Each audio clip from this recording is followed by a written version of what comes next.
हाँ जी जी आनू जी सत श्री अकाल जी।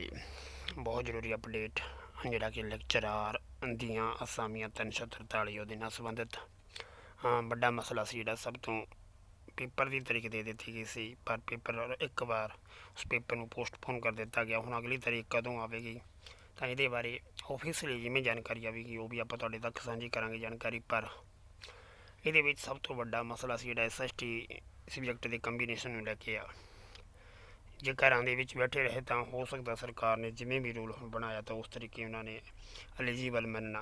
पर सूबा प्रधान हरजिंदर सिंह झुनीर वालों एक बेनती है कि सारे 11 बजे एतवार को DC ऑफिस संगरूर के मीटिंग रखी गई है।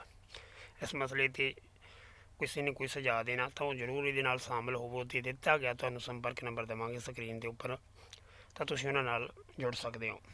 ਜਿਹੜੇ भी पीड़ित ने कैंडीडेट SST ਦੇ ਨਾਲ संबंधित ने ਜਿਹੜੇ जिन्हों ने पेपर देना SST ਕੰਬੀਨੇਸ਼ਨ बनता जिन्हों का तो उन्होंने सारे तक जानकारी जरूर साझी करो। जिमें भी कोई होर अपडेट ऑफिशियली अपडेट आता तो आप अपने चैनल से थोड़ी जानकारी देवांगे। मिलते हैं फिर एक नवी अपडेट के नाल। हंसते बसते रहो।